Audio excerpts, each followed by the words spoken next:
नमस्कार दोस्तों, मैं जितेंद्र सिंह स्वागत करता हूं आपका अपने YouTube चैनल दीक्षा पीडिया में। तो कैसे हैं आप सब लोग? आशा करता हूं कि आप सब अच्छे होंगे, मस्त होंगे, तंदुरुस्त होंगे, आपकी पढ़ाई एकदम अच्छी चल रही होगी। तो दोस्तों, जैसा कि हमने स्टार्ट किया था बायोलॉजी को, और बायोलॉजी की इस कड़ी में हम डाइजेशन सिस्टम को पढ़ रहे थे। डाइजेशन सिस्टम में हमने कुछ चीजों को जान लिया था, यानी हमने मुख गुहा के बारे में जान लिया था, दांतों के बारे में जान लिया था, ग्रास नली के बारे में जान लिया था। अब ग्रास नली से आगे वाला जो रीजन था हमारा, वो क्या था? पेट। तो अब हम जानने वाले हैं कि आखिर भोजन के साथ पेट के अंदर क्या होता है।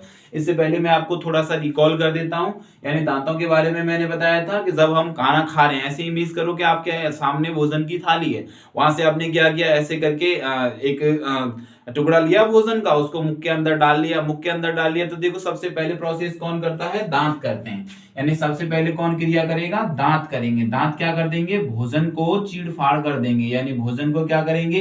काट देंगे, चीड़ देंगे, फाड़ देंगे। इसके अलावा उसको पीस पीस करके बारीक कर देंगे, बारीक चूर्ण बना देंगे। अब जैसे ही ये सारे काम कर देते हैं दांत, तो दांतों के काम करने के बाद अगला जो फंक्शन स्टार्ट होता है वो किसका होता है? जीभ का।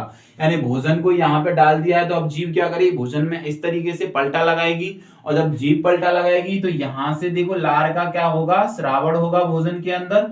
और अगर लार का भोजन के अंदर श्रावण होगा तो लार में कौन सा एंजाइम पाया जाता है दोस्तों? टाइलिन नाम का एंजाइम पाया जाता है।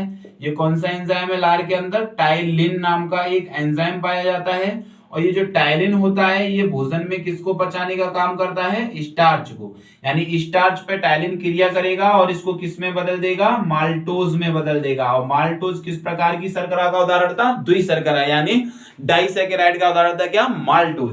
तो टाइलिन जो है क्या करेगा? स्टार्च को तोड़ देगा, माल्टोज में इसको कन्वर्ट कर देगा। अब ये जो स्टार्च होता है क्या होता है आपका? कार्बोहाइड्रेट। तो यहां से आपको ये पता चल गया कि भोजन का पाचन कहां पे होता है? स्टार्ट। यानी भोजन का पाचन सबसे पहले स्टार्ट हो जाता है मुख गुहा के अंदर, और मुख गुहा के अंदर जो भोजन का पाचन होता है उसमें सबसे पहले किसका पाचन होता है? कार्बोहाइड्रेट का पाचन होता है। और इसको पचाता कौन है? टाइलिन नाम का एक एंजाइम। और ये टाइलिन रिलीज कहां से होता है? लार ग्रंथियों से। लार ग्रंथियां कहां है? कर्णपल्लव, अधोहनु, अधोजिह्वा, ये लार ग्रंथियां होती हैं। और इन ग्रंथियों के बारे में हम अलग से देखेंगे कि भोजन को पचाने में कौन कौन सी ग्रंथियां क्या करती हैं? मदद। तो लार ग्रंथियों के बारे में, और इस यकृत के बारे में, अग्नाशय के बारे में, इनके बारे में हम सेपरेटली देखने वाले हैं अगली क्लास में। तो अभी समझ लेते हैं भोजन की क्रिया विधि। अब यहां से देखो, यहाँ पे भोजन में जब ये सारी चीजें हो जाएंगी, यानी सलाइवा आकर के मिक्स हो गई कहां पे? भोजन में। तो हमने जो आलू खाया, जो चावल खाया, यानी ओवरऑल जो स्टार्च खाया, उसको तोड़ दिया किसने? टाइलिन ने। किसमें तोड़ दिया? माल्टोज में तोड़ दिया। माल्टोज क्या है? डाइसैकेराइड है। यानी ये किससे मिलकर के बनी होती है? ग्लूकोज के दो अणुओं से। और ग्लूकोज के ये जो दो अणु हैं, अब ग्लूकोज ही टूट कर तो क्या बनता है? ऊर्जा बनती है ना शरीर में। तो ग्लूकोज में ओवरऑल क्या हो जाएगा? बाद में जाकर के टूटेगा, तो देखेंगे कैसे टूटने वाला। अब यहां से बढ़ते हैं थोड़ा सा आगे। अब देखो होगा क्या कि जब भोजन जो है यहां पर आ गया था, तो यहां पर आने के बाद अब भोजन बाहर की तरफ स्लिप क्यों नहीं किया? अंदर ही की तरफ ही क्यों खिसका? तो मैंने आपको इससे पीछे वाली क्लास में बताया था कि बॉडी का ये जो माउथ कैविटी होता है, इसके ऊपर वाले हिस्से पे दो तालू होते हैं। एक तो होता है हार्ड पैलेट और एक होता है सॉफ्ट पैलेट। तो जो हार्ड वाला पैलेट होता है, यानी सामने वाला, ऊपर वाला जॉ है, ये मान लो ऊपर वाला जॉ है, ऊपर वाला जबड़ा है, तो इसका ये वाला जो हिस्सा होगा, यहाँ पे कुछ ऐसे करके उभार पाए जाते हैं तालू में, जो भोजन को आगे की तरफ फिसलने नहीं देते हैं, उसको पीछे की तरफ फिसलने में क्या करेंगे? हेल्प। अब देखो होगा क्या यहाँ पे कि भोजन जो है पीछे की तरफ खिसकेगा। तो अब ऐसा भी तो हो सकता है कि नाक के माध्यम से बाहर आ जाए या श्वास नली में चला जाए। तो ऐसा क्यों नहीं होता? क्योंकि ये वाला जो रीजन, यानी मुख गुहा को जब ओपन करते हैं तो इस तरीके से घंटी लायक स्ट्रक्चर नजर आता है। और ये जो घंटी लायक स्ट्रक्चर है, ये क्या करेगा? ये कुछ तो कर रहा होगा। ऐसा नहीं कि वहां पे सिर्फ घंटी बजा रहा है, नहीं, किसी वजह से है वहां पे कि जैसे ही ये जो भोजन आगे की तरफ खिसकेगा, तो ये रहा वो घंटी लायक स्ट्रक्चर। इसका नाम क्या है? यूबुला। ये नेजल कैविटी को ऐसे ढक देगा, यानी नाक की गुहा को, यानी ऊपर की तरफ क्या कर देगा? ये इस पे, यहाँ पे इस तरीके से इसको क्या कर देगा दोस्तों? ढक देगा। अब ये नासा गुहा तो इसने ढक दी, तो नाक के माध्यम से तो भोजन आ नहीं सकता। अब आगे जब ये भोजन बढ़ता है तो अगले चुनौती इसके पास क्या है? ये श्वास नली वाली। क्या भोजन श्वास नली में आ सकता है? बिल्कुल आ सकता है। क्यों? क्योंकि आपके अंदर अगर एक गंदी आदत है, कौन सी गंदी आदत? यानी भोजन करते समय बात बनाने की, तो उस दौरान ऐसा हो सकता है कि अगर भोजन का कोई थोड़ा सा भी कण चला गया, कहां पर? श्वास नली के अंदर, तो हमें एकदम से खांसी आएगी, खांसी। और उस खांसी में अगर भोजन बाहर आ गया तो सही है, अदरवाइज समझ लीजिए, आप समझदार हैं, क्या हो सकता है, यानी ये मौत का भी कारण बन सकता है। तो ऐसी गंदी आदत नहीं पालना है। यहाँ पे देखो, अब प्रकृति ने क्या किया हुआ है कि हमारे शरीर को प्रोटेक्ट करने के लिए, तो हमारे शरीर में एक कार्टिलेज पाया जाता है, एक उपास्थि पाई जाती है, इसका नाम क्या है, एपिग्लोटिस नाम है इसका। और एपिग्लोटिस क्या करता है, श्वास नली को ढक लेता है, यानी खाना खाएं हम, पानी पिए, तो यहाँ जब भोजन नीचे की तरफ खिसक रहा होगा तो एपिग्लोटिस इसको ऐसे ढक लेगा। अब भोजन कहाँ चला जाता है दोस्तों, ग्रास नली के अंदर आ जाता है। ग्रास नली में देखो भोजन के साथ कोई अपक्रिया नहीं होगी, यानी कोई भी पाचन अपक्रिया ग्रास नली में नहीं होती है। अब ग्रास नली में आ गया खाना, ये आ गया कहां पे खाना, ग्रास नली में। तो ग्रास नली में क्या होगा, भोजन का पाचन नहीं होता। क्या होता है दोस्तों यहाँ पे, भोजन का पाचन नहीं होता है। भोजन का पाचन नहीं होता, क्यों, क्योंकि इसमें कोई पाचक एंजाइम नहीं होते। पाचक एंजाइम नहीं होंगे तो भोजन को पचाएगा कौन। तो ग्रास नली के अंदर से जैसे नीचे की तरफ खाना खिसक रहा होता है, तो देखो ये वाला जो सेक्शन है, ये वाला सेक्शन, ये जो नजर आ रहा है आपको क्षेत्र, यहाँ पे ये हेयर लाइक स्ट्रक्चर यानी बाल जैसी संरचनाएं जो मैंने बना दी हैं, ये एक विशेष प्रकार की कोशिकाएं हैं। और इन कोशिकाओं को हम क्या कहते हैं दोस्तों, श्लेष्म कोशिकाएं। इनको क्या कहा जाता है, श्लेष्म कोशिकाएं। अब ये जो श्लेष्म कोशिकाएं ना क्या करेंगी, यानी खाना एक तो ऊपर से ऑलरेडी गीला आया है, अब ये श्लेष्म कोशिकाएं अपने अंदर से एक रस स्रावित करेंगी। इस रस का नाम क्या है दोस्तों, श्लेष्म रस। कौन सा रस है ये, श्लेष्म रस। यानी श्लेष्म रस का श्रावण किया जाता है श्लेष्म कोशिकाओं के द्वारा, कहां पे, एसोफेगस के अंदर, भोजन में। अब और ज्यादा रस आकर के उसमें मिल गया तो अब आसानी से जो खाना है इस पाइप के माध्यम से कहां चला आएगा, नीचे की तरफ चला आएगा। अब देखो ये जो पाइप होता है ना, ये अनैच्छिक पेशियों का बना हुआ होता है इंसान के अंदर। पेशियां इंसान में 3 प्रकार की होती हैं, एक ऐच्छिक, एक अनैच्छिक और एक हृदयी। तो ये अनैच्छिक पेशियों का बना हुआ था, अगर एक बार इसमें खाना आ गया तो समझ लो वो अंदर की तरफ ही खिसकना है। तो यहाँ पे कोई पाचक क्रिया नहीं होगी, यानी भोजन यहाँ पे नहीं डाइजेस्ट होगा, बस वो आसानी से नीचे की तरफ खिसकते हुए आ जाएगा। अब देखो भोजन कहां पे चला आया है, पेट के अंदर। अब जब पेट के अंदर भोजन आ जाता है तो इस पेट के अंदर क्या होता है, पेट के अंदर भोजन पर आने के बाद इसमें क्या मिल जाता है, जठर रस। क्या मिल जाता है, जठर रस।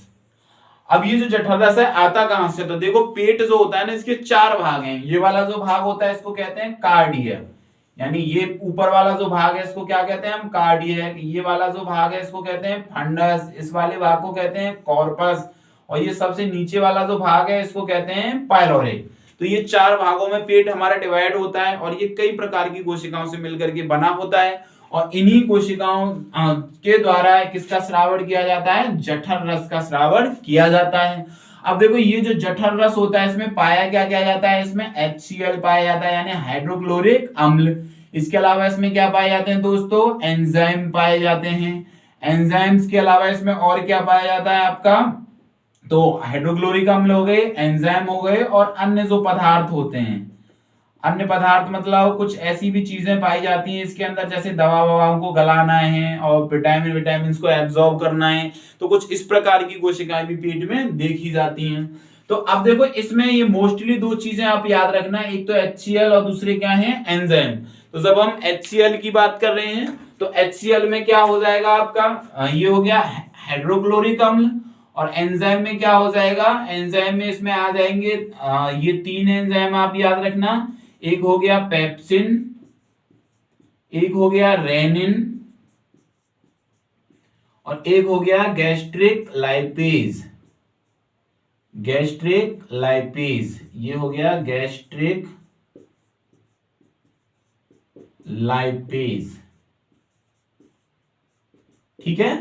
ये 3 एंजाइम पाए जाते हैं। अब ये जो एंजाइम है पेप्सिन वाला, ये पचाता है किसको, दाल की प्रोटीन को, दाल की प्रोटीन को। और ये वाला किसको पचाता है, दूध की प्रोटीन को। दूध में कौन सी प्रोटीन पाई जाती है, कैसीन। तो ये दूध की प्रोटीन को पचाता है। और ये किसको पचाता है, आपका वसा को पचाता है। तो अब आप लोग बताएं कि कार्बोहाइड्रेट का पाचन तो मुखगुहा में हो गया था, लेकिन पेट के अंदर किसका पाचन नहीं हुआ, कार्बोहाइड्रेट का पाचन नहीं हुआ। तो यहां से जो क्वेश्चन पुट अप होगा वो यही होगा कि निम्न में से किस अवयव का पाचन पेट के अंदर नहीं होता, तो वो अवयव कौन सा हो जाएगा, कार्बोहाइड्रेट। अब ये सब के सब मिलकर के किसका निर्माण कर देते हैं, यानी पेप्सिन, रेनिन, गैस्ट्रिक लाइपेज और HCl, ये सब मिला के बना देते हैं जठर रस। अब चूंकि इसमें देखो HCl पाया जाता है क्योंकि ये अम्ल है, इसी वजह से जठर रस जो होता है कैसा होता है, ये अम्लीय होता है। और इसका जो pH मान होता है दोस्तों वो 2 से 3 के बीच में पाया जाता है, यानी जठर रस का pH मान कितना होता है, 2 से 3 के बीच में पाया जाता है। और ये किसके कारण होता है, due to presence of HCl।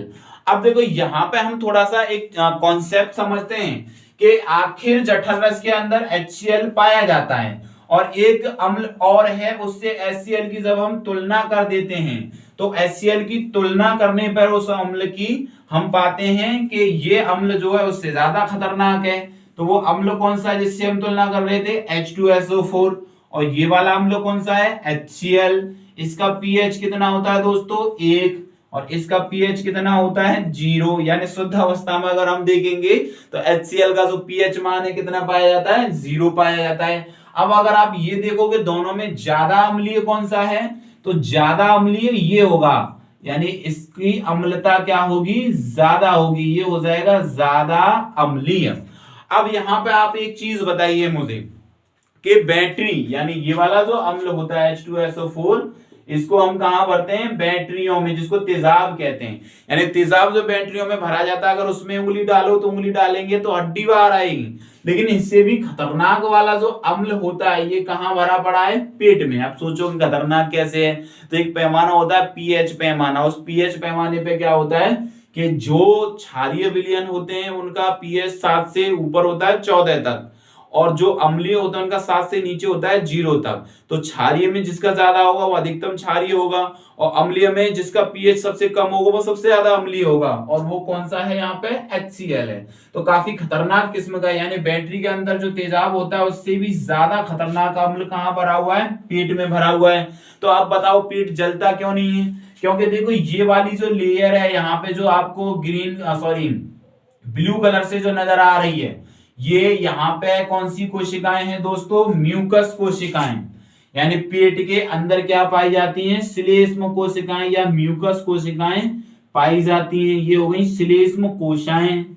और अभी बताया था मैंने कहां पे, एसोफेगस के अंदर, कि श्लेष्म कोशिकाएं क्या करती हैं, अपने अंदर से श्लेष्म रस का स्रावण करती हैं। तो ये जो कोशिकाएं पेट के अंदर आपको नजर आ रही हैं, ये वाली कोशिकाएं यहाँ पर, तो ये एक रस का स्रावण कर देंगी। जो अगली लाइन में आपको रेड कलर से नजर आ रहा होगा, यानी ये मैंने बना दिया। तो इन कोशिकाओं और इस रीजन के बीच का ये जो क्षेत्र है, इस क्षेत्र को ही हम क्या कह देते हैं, म्यूकस की एक लेयर, यानी श्लेष्म रस की एक लेयर बनी हुई होती है। इसको आप ऐसे समझो कि मान लो क्या है, एक वो होता है ना पानी पाउच वाला, तो एक पानी का पाउच रखा हुआ है मेरे हाथ पे इस तरीके से। अब उस पे मैं ऐसे आघात करूं तो मेरे इस वाले हाथ को चोट नहीं लगेगी, क्यों, क्योंकि जो पाउच है उस शॉक को क्या कर लेगा, आघात को क्या कर लेगा, एब्जॉर्ब कर लेगा।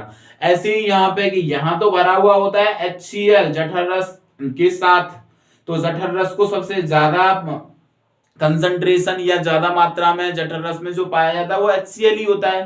तो यहाँ तो भरा हुआ है HCl, तो ये जो HCl है और इसके बाद भरी हुई है क्या, आपकी म्यूसिन की एक लेयर, यानी श्लेष्म रस की एक लेयर बनी हुई है, और फिर आती है आपकी पेट की ये जो लेयर्स होती हैं। तो इस बीच में जो म्यूसिन की लेयर है, जो श्लेष्म रस की लेयर है, उस श्लेष्म रस की लेयर के कारण क्या होता है कि ये वाला जो रीजन है ना, पेट वाला रीजन, यानी ये जो दीवारें हैं पेट की, ये पेट की दीवारें क्या रहती हैं, सुरक्षित रहती हैं। इन पे कोई भी आघात नहीं हो पाता है, या कोई भी डैमेज नहीं हो पाता है, या ये नष्ट नहीं होती हैं। लेकिन कभी कभी क्या होता है कि हम में ना कुछ गलत आदतें आ जाती हैं, यानी कुछ ऐसे लोग होते हैं जो किसका सेवन करते हैं, मान लो दारू पी रहे हैं, शराब पी रहे हैं, ओवरऑल हम कहते हैं कि मादक पदार्थ, यानी भांग, गांजा, चरस, दारू, जिसको इन सब का क्या कर रहे हैं, ये सेवन करते हैं। तो इसके कारण क्या होता है, बॉडी के अंदर HCl का लेवल जो है ना बढ़ जाता है। या ये ना भी सेवन करें तो एक वजह और होती है HCl का लेवल बढ़ने की, वो होती है सेंसिटिविटी। यानी किसी भी चीज के प्रति हम क्या होते हैं, सेंसिटिव होते हैं। जैसे गरम मसाला खा ले रहे हैं, या ज्यादा मिर्च खा ली, या नमक ज्यादा खा लिया, तो ऐसे कान पे ऐसे हाथ रखने होते हैं और आंखों से आंसू आने लग जाते हैं। तो वो होती है सेंसिटिविटी, किसी पार्टिकुलर चीज को लेकर के ये होती है। तो या तो हम मादक पदार्थों का सेवन ज्यादा करते हैं, या हम सेंसिटिव हैं, और दोनों ही केस में HCl की मात्रा बढ़ जाती है। अब HCl की मात्रा बढ़ जाती है तो इससे क्या हो जाती है, एसिडिटी हो जाती है, यानी हमें खट्टी खट्टी डकारें आती हैं, और इसको हम क्या कह देते हैं, एसिडिटी। और ये जो एसिडिटी वाला जो लेवल अगर लगातार बढ़ रहा है तो इसको कह देते हैं आम भाषा में कि क्या बन रहा है, पेट के अंदर तेजाब बन रहा है। अभी जो तेजाब है, तेजाब क्या करेगा भाई, जलाएगा ये तो ये जो लेयर्स होती हैं, इन लेयर्स में क्या करने लग जाता है, अब ये घाव करेगा। अब इनमें अगर इसने घाव कर दिया तो घाव करने के बाद क्या होगा, पेट की ये जो दीवारें है ना, धीरे धीरे छीड़ होना स्टार्ट हो जाएंगे, उससे जलन होगी इस एरिया में, इस एरिया में जलन होगी। और इस एरिया में अगर जलन हो रही है तो इसको कह देते हैं हम क्या, पेट का अल्सर। यानी HCl की आर्द्रता सांद्रता के कारण क्या हो जाता है, अल्सर हो जाता है। और ये जो अल्सर होता है कहाँ पे हो जाता है, पेट में। एक अल्सर हमारा एसोफेगस के अंदर भी होता है। बहुत सारे लोग ऐसे होते हैं भुक्कड़ किस्म के, यानी भूख नहीं है, खाई जा रहे हैं, या टाइम से नहीं खा रहे हैं, टाइम से नहीं भी खा रहे हैं, इसके अलावा खाते समय बातें बना रहे हैं। तो होगा क्या कि पेट के अंदर तो HCl पाया जाता है। अगर हमने हद से ज्यादा खा लिया या बिना भूख के खा लिया है तो क्या होगा कि हमें फिर डकारें आती हैं उल्टी ऊपर की तरफ। तो जो डकारें आती हैं ना, पेट की इस HCl को भर देती हैं कहाँ पे, ले जाकर के एसोफेगस के अंदर। तो यहाँ पे म्यूसिन का जो लेयर होता है, सिलिस्मरस का जो लेयर होता है, इतना ज्यादा मजबूत नहीं होता जितना पेट के अंदर होता है। तो अब देखो यहाँ घाव बनना स्टार्ट हो जाते हैं इस एरिया में। यानी ये वाला जो रीजन आपको दिख रहा है एसोफेगस वाला, इस एसोफेगस में घाव बन जाते हैं। और इन घाव में जब आप मिर्ची खाओ या कुछ और भी चीजें खाओ तो बड़ी जोर से जलन होती है। और ये जो जलन होती है ना, इस प्रारंभिक जलन को, यानी ग्रास नली के अंदर जो जलन हो रही है, इस ग्रास नली की जलन को क्या कहते हैं दोस्तों, हम गर्ड रोग। क्या कहा जाता है इसको, गर्ड रोग कहा जाता है। और अगर ये गर्ड रोग ज्यादा पुराना हो जाता है तो इसको कह देते हैं फिर अल्सर। लेकिन ये अल्सर कहाँ पे हुआ है, एसोफेगस यानी ग्रास नली का अल्सर। और अगर इस अल्सर का इलाज नहीं होता है टाइम से तो फिर ये क्या बन जाता है, कैंसर। यानी हम लोगों की एक गलत आदत हमें मौत के मुंह में ले जा सकती है। और वो गलत आदत क्या है, यानी भूख लगने पर ही खाना खाना चाहिए। ऐसा नहीं करना चाहिए कि क्या कर रहे हैं हम, कि भूख नहीं है और खा रहे हैं। दूसरा क्या है कि ऑलरेडी पेट भरा हुआ है और फिर भी खाए जा रहे हैं। तो ये गलत आदतें हैं। इन गलत आदतों के कारण क्या हो सकता है, कैंसर जैसी स्थिति बन सकती है। ठीक है, अब देखो यहाँ पे ये तो मैंने बता दिया इन रोगों के बारे में कि ग्रास नली में अल्सर कैसे हो जाता है, पेट में अल्सर कैसे हो जाता है। इसके अलावा देखो यहाँ पे एक बैक्टीरिया भी होता है जो पेट में अल्सर कॉज कर सकता है। उस बैक्टीरिया का नाम आप लोग लिख लेना। इस बैक्टीरिया का नाम है हेलियोबैक्टर पाइलोरी। हेलियोबैक्टर पाइलोरी। इसके कारण भी क्या हो जाता है दोस्तों, अल्सर हो जाता है पेट के अंदर। अब देखो यहाँ पे क्या पाया जा रहा था, जठर रस में HCl। तो HCl के काम क्या होते हैं, तो पहला काम आप ही बता दो मुझे। पहला काम, भोजन से लार के प्रभाव को समाप्त कर देता है। भोजन से लार के प्रभाव को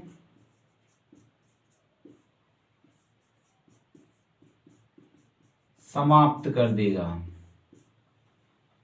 दूसरा क्या हो जाएगा, एंजाइम के लिए माहौल बनाता है।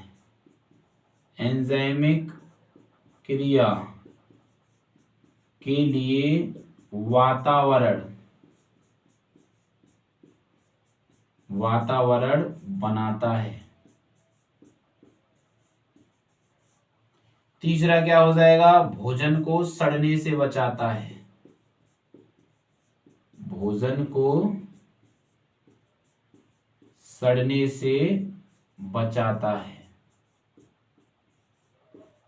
ठीक है, तो ये हो जाएंगे HCl के काम, जो HCl कहां पे पाया जाता है, जठर रस के अंदर पाया जाता है। ठीक, अब देखो भोजन कहाँ पे आ जाएगा, ग्रहणी में। ग्रहणी में अगर भोजन आ गया है तो यहाँ पे क्या होगा, यकृत में से जो पित्त रस आता है और पित्ताशय में स्टोर होता है वो रस बाय मीडियम ऑफ डक्ट्स, कौन सा डक्ट है ये बाइल डक्ट है। इस बाइल डक्ट के माध्यम से कहाँ पे आ जाएगा, ग्रहणी के अंदर। यहाँ से अग्नाशय से अग्नाशयी रस आकर के ग्रहणी में मिलता है, और ग्रहणी किसका हिस्सा थी, छोटी आंत का हिस्सा थी, तो यहाँ पे आ जाएगा ये। और ग्रहणी के बाद यहाँ पे ग्रहणी में क्या हो जाएगा, भोजन का पूर्ण रूप से पाचन हो जाएगा। और भोजन का ये जो पूर्ण रूप से पाचन होगा कहाँ हो जाएगा, ग्रहणी में। ठीक है, अब ग्रहणी में जब आगे की तरफ चीजें जाएंगी यानी जैजुनम में जब आ जाएगा तो इसमें जो फंक्शन होता है वो एब्जॉर्प्शन का होता है। लेकिन यहाँ पे साइंस थोड़ी सी शोध के फेज में है। शोध के फेज में कहने का मतलब यानी यहाँ पे अभी रिसर्चेस क्या हो रही हैं दोस्तों, चल रही हैं। इसके बाद ये भोजन कहाँ पे आ जाता है, इलियम में। इलियम में भोजन का क्या होता है, अवशोषण होता है। ठीक है, अब मैं थोड़ी सी बात कर लेता हूँ इस छोटी आंत पे। तो पेट के बारे में मैंने आपको बता दिया कि पेट में भोजन के साथ क्या होता है और पेट की कैसी कैसी क्रियाएं वहां पे देखने को मिलती हैं। अब देखो यहाँ पे अगला जो फंक्शन है किसका है, छोटी आंत का। यानी भोजन अब कहाँ पे आ जाता है पेट के बाद दोस्तों, छोटी आंत में। तो छोटी आंत की लंबाई कितनी है, इसकी लंबाई है 20 से 22 फीट। ठीक है, और अगर हम व्यास की बात कर लें कि मोटाई कितनी है, तो 1 से 1.5 इंच। ठीक, इसके अलावा अगर हम इसके भागों की बात कर लें कि छोटी आंत के कितने भाग होते हैं, तो इसके 3 भाग होते हैं। भाग कितने होते हैं इसके, 3। और ये 3 कौन कौन से होते हैं, एक तो मैंने अभी बताया ग्रहणी जिसको डीडिनम कहते हैं, दूसरा जो होता है इसको जैजुनम कहते हैं, और तीसरा जो भाग होता है दोस्तों इसको हम क्या कहते हैं, इलियम कहते हैं। ठीक है, यानी छोटी आंत के कितने भाग होते हैं, 3 भाग होते हैं, यानी ग्रहणी, जैजुनम और इलियम। तो ये जो ग्रहणी वाला रीजन होता है ना, ये जो रीजन होता है ये पचाने में मदद करता है। ये किस में मदद करता है, पचाने में मदद करता है। और ये 2 जो रीजन होते हैं ये अवशोषण में मदद करते हैं। अवशोषण कहने का मतलब क्या है कि भोजन से जो पोषण बाहर आया है, जो न्यूट्रिशन वैल्यू बाहर आई है, उसको शरीर को क्या करना है, अब एब्जॉर्ब करना है, अवशोषित करना है, तब वो ब्लड में मिलेगी और ब्लड क्या करेगा, पूरी बॉडी में उसको सर्कुलेट कर देगा। तो ये ग्रहणी छोटी आंत के बारे में आपको याद रखना है। लंबाई 20 से 22 फीट, व्यास 1 से 1.5 इंच, भाग 3 होते हैं। ग्रहणी पचाने में मदद करती है और यहाँ पे भोजन का पूर्ण रूप से क्या हो जाता है, पाचन। यानी अगर आपसे ये कहा जाए कि भोजन का पूर्ण रूप से पाचन कहाँ पे होता है, तो वो ग्रहणी के अंदर ही होता है। जैजुनम इलियम में क्या होता है, अवशोषण होता है। किसका अवशोषण होता है, भोजन का अवशोषण होता है। ठीक है, तो ये होगी ग्रहणी, ये जैजुनम, ये बीच वाला जो रीजन है इसको कहते हैं इलियम। तो ये सारे काम होते हैं किसके, छोटी आंत के। अब छोटी आंत में एक आंत रस भी पाया जाता है, इस पे चर्चा करेंगे हम अगले दिन। अभी हम थोड़ा सा और आगे बढ़ रहे हैं। अब हम पढ़ने वाले किसके बारे में, बड़ी आंत के बारे में। यानी ये हो गई आपकी कौन सी आंत, बड़ी आंत। तो बड़ी आंत की लंबाई कितनी होती है, इसकी लंबाई होती है लगभग 5 फीट। ठीक है, तो ये अप्रोक्स कितनी होती है, 5 फीट होती है। इसके अलावा इसके अगर हम व्यास की बात कर लें तो ये होता है 3 इंच। यानी इसी व्यास के कारण क्या कही जाती है, बड़ी आंत बड़ी कही जाती है, क्योंकि इसका व्यास जो होता है वो ज्यादा होता है। व्यास ज्यादा होने की वजह से क्या होता है कि इसको बड़ी कह देते हैं। इसके अलावा अगर इसके भागों की बात करें तो इसके भी सामान्यतः 3 ही भाग हैं। एक है कॉलोन, कॉलोन के अलावा दूसरा है यहाँ पे मलाशय, मलाशय के अलावा तीसरा जो है उसको कहते हैं हम मल द्वार। ठीक है, कॉलोन, मलाशय और मल द्वार ये किसके भाग होते हैं, बड़ी आंत के भाग होते हैं।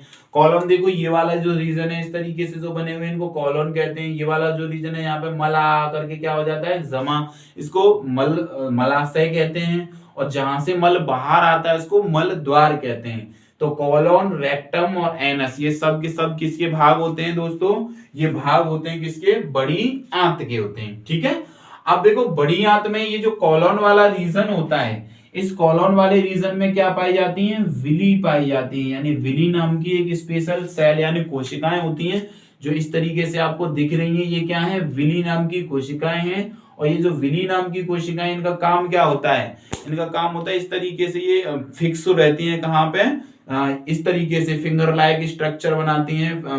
तो ये जो फिंगर लाइक स्ट्रक्चर है यानी उंगली नुमा संरचना है, ये क्या करेंगी, ये इस तरीके से यहाँ पे मान लो ऐसे करके टच है, इस तरीके से टच्ड हैं। तो यहाँ पे जो वेस्ट मटेरियल आएगा तो उस वेस्ट मटेरियल से क्या करेंगे, पानी का लगातार अवशोषण करेंगे और वेस्ट मटेरियल क्या होता चला जाएगा, थोड़ा सा अर्ध ठोस अवस्था में आ जाएगा और वो कहाँ जमा होता चला जाएगा, मलाशय यानी रेक्टम के अंदर, और बाय मीडियम ऑफ एनस क्या होता है, वो बाहर निकाल दिया जाता है। तो ये सारी की सारी क्रियाविधि होती है किसके साथ, भोजन के साथ। तो आई होप आपके आज की क्लास समझ में आई होगी। आज मेरे गले में थोड़ी सी खरांच है, इस वजह से मैंने थोड़ा सा स्लो मोशन में आपको बताया है। तो अगर क्लास अच्छी लगी तो आप इसको लाइक कीजिए, वीडियो को ज्यादा से ज्यादा शेयर कीजिए और चैनल को सब्सक्राइब कीजिए। अगर आप ये सारे काम कर रहे हैं, सारे काम करोगे तो मुझे मोटिवेशन मिलेगा, और मुझे मोटिवेशन मिलेगा तो मैं आपके लिए और भी नए नए तरीके से चीजों को लाने की कोशिश करूंगा। तो आज के लिए हम इतना ही रहने देते हैं। अब हम आगे पढ़ने वाले हैं रसों के बारे में, यानी कौन सा रस पढ़ना है हमें, पित्त रस के बारे में पढ़ना है, आंत रस के बारे में पढ़ना है, अग्नाशयी रस के बारे में पढ़ना है, और जो पाचक ग्रंथियां हैं उनके बारे में। तो अगली क्लास इन पे होगी मेरी। तो आज की क्लास काफी प्रोडक्टिव क्लास है, इसको अच्छे से नोट कर लेना, आप अपने नोट्स डेवलप कर लेना। मैं मिलूंगा आपसे अगले वीडियो लेक्चर में। तो आज के लिए इतना ही रहने देते हैं। गुड नाइट और स्वीट ड्रीम।